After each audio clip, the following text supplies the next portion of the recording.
Hello guys, അപ്പം ഞാനൊന്ന് പറയാൻ നോക്കും മസിൽ ഇംബാലൻസ് എന്ന് പറഞ്ഞിട്ടുള്ള ഒരു ടോപ്പിക്കിനെ കുറിച്ചിട്ടാണ്. ജിമ്മിൽ പോകുന്ന മിക്ക ആൾക്കാർക്കും അറിയുന്ന ഒരു ടോപ്പിക്കാണ് മസിൽ ഇംബാലൻസ്. ഇതെന്താ പ്രശ്നം എന്ന് വെച്ചാൽ, നമ്മൾ വർക്കൗട്ടൊക്കെ ചെയ്യുന്ന സമയത്ത് നമ്മൾ ചിലപ്പം ഈ കയ്യിൽ ഒരു 12 റപ്പ് അടിക്കുമ്പോഴത്തേക്ക് നമ്മുടെ ഈ ഒരു ഹാൻഡ് ഫെയിൽ ആയിട്ടുണ്ടാവും. പക്ഷേ നമ്മൾ ഈ ഒരു ഹാൻഡിൽ അടിക്കുമ്പോൾ നമുക്ക് 12 റപ്പ് സുഖമായിട്ട് അടിക്കാൻ പറ്റും. നമുക്ക് അതിലും കൂടുതൽ ഇപ്പോൾ ഒരു 15-16 റപ്പ് അടിക്കാൻ പറ്റുന്ന ഒരു സിറ്റുവേഷനിൽ ഉണ്ടാകുന്ന ഒരു അവസ്ഥയ്ക്കാണ് നമ്മൾ മസിൽ ഇംബാലൻസ് എന്ന് പറയുന്നത്. ഒരു കൈ വീക്കറും ഒരു കൈ സ്ട്രോങ്ങറും ആയിട്ട് ഫീൽ ചെയ്യുന്ന ഒരു അവസ്ഥ. ഇത് പൊതുവേ ഉണ്ടാകുന്ന ഒരു കാര്യമാണ്. കാരണം നമ്മളിപ്പം എല്ലാ ആക്ടിവിറ്റീസിനും കോമൺ ആയിട്ട് യൂസ് ചെയ്യുന്ന ഹാൻഡ് അതർ ഹാൻഡിനെ കമ്പയർ ചെയ്യുമ്പോൾ കമ്പാരിറ്റീവ്ലി സ്ട്രോങ്ങർ ആയിരിക്കും. അപ്പോൾ ഇതെങ്ങനെ സോൾവ് ചെയ്യാമെന്നാണ് ഞാൻ പറയാൻ പോകുന്നത്. അതിൽ ഫസ്റ്റ് നമ്മൾ ചെയ്യേണ്ട കാര്യം എന്ന് വെച്ചാൽ നമ്മൾ യൂണിലാറ്ററൽ വർക്കൗട്ട്സിൽ ഫോക്കസ് ചെയ്യാറുണ്ട്. ഇപ്പോൾ തന്നെ നമ്മളൊരു കേളിങ് എക്സസൈസ് ആണെങ്കിൽ നമ്മൾ ഈ ബാർബൽ കേൾ ചെയ്യുന്നതിന് പകരം നമ്മൾ എന്ത് ചെയ്യുക, ഡംബൽ കേളിലേക്ക് സ്വിച്ച് ചെയ്യാം.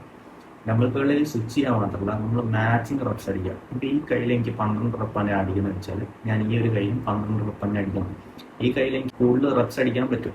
മീൻസ് 12 അല്ല 15 റപ്പ് അടിക്കാൻ പറ്റും. പക്ഷെ ഞാൻ ചെയ്യില്ല, ഞാൻ അടിക്കൂല, ഞാൻ കറക്റ്റ് 12 റപ്പിൽ തന്നെ ഫെയിൽ ആകും. ഈ ഒരു സംഭവം നമ്മൾ റിപ്പീറ്റഡ് ആയിട്ട് ചെയ്യുകയാണെങ്കിൽ ഈവൻച്വലി നമ്മുടെ ഈ ഒരു മസിൽ ഇംബാലൻസ് ഇല്ലാതാവും. ഓട്ടോമാറ്റിക്കലി നമുക്ക് ഈ കയ്യിലും 12 റപ്പും ഈ കയ്യിലും 12 റപ്പ് കിട്ടുന്നത്, ഈ കയ്യിലും നമുക്ക് 15 റപ്പ് കിട്ടാൻ തുടങ്ങും, ഈ കയ്യിലും 15 റപ്പ് കിട്ടാൻ തുടങ്ങും. ഇത് രണ്ടും ഈക്വൽ ആവാൻ തുടങ്ങും. അപ്പം ഈ ഒരു മെത്തേഡിൽ കൂടെ നമുക്ക് എന്ത് ചെയ്യാൻ പറ്റും, നമ്മുടെ മസിൽ ഇംബാലൻസ് എന്ന് പറഞ്ഞിട്ടുള്ള ഒരു ഇഷ്യൂവിനെ സോൾവ് ചെയ്യാൻ പറ്റും. ഇത് ഞാൻ പറയാൻ കാരണം എന്താ വെച്ചാൽ മിക്ക ആളുകളും ജിമ്മിൽ ഫേസ് ചെയ്യുന്ന ഇഷ്യൂ ആണ്. കാരണം പൊതുവെ നമ്മുടെ ഏതാണോ നമ്മുടെ ഡോമിനൻറ്റ് ഹാൻഡ് അത് നമ്മൾ കൂടുതൽ വെയിറ്റ് പോകും. ഇപ്പോൾ നമ്മൾ 7.5 kg എടുത്ത് ജോലി ചെയ്യുന്ന സമയത്ത് നമ്മൾ വിചാരിക്കും ഈ കയ്യിലൊരു 4-5 റപ്പ് ആകുമ്പോഴത്തേക്ക് പോകുന്നില്ല. പക്ഷേ ഈ കയ്യിൽ അടിക്കുന്ന സമയത്ത് സുഖമായിട്ട് ഒരു 10-12 റപ്പ് പോകുന്നുണ്ട്. അപ്പം എന്ത് ചെയ്യും, മിക്ക ആൾക്കാരും എന്ത് ചെയ്യും, ഇതിൽ 4 പോകുന്നില്ലെങ്കിൽ 4 പോട്ടെ, ബാക്കി ഇതിലടിക്കാമല്ലോ എന്നുള്ള രീതിയിൽ 10-12 അടിക്കും. അങ്ങനെ ചെയ്യുമ്പോൾ നമ്മുടെ മസിൽ ഇംബാലൻസ് ഒരിക്കലും സോൾവ് ആവില്ല.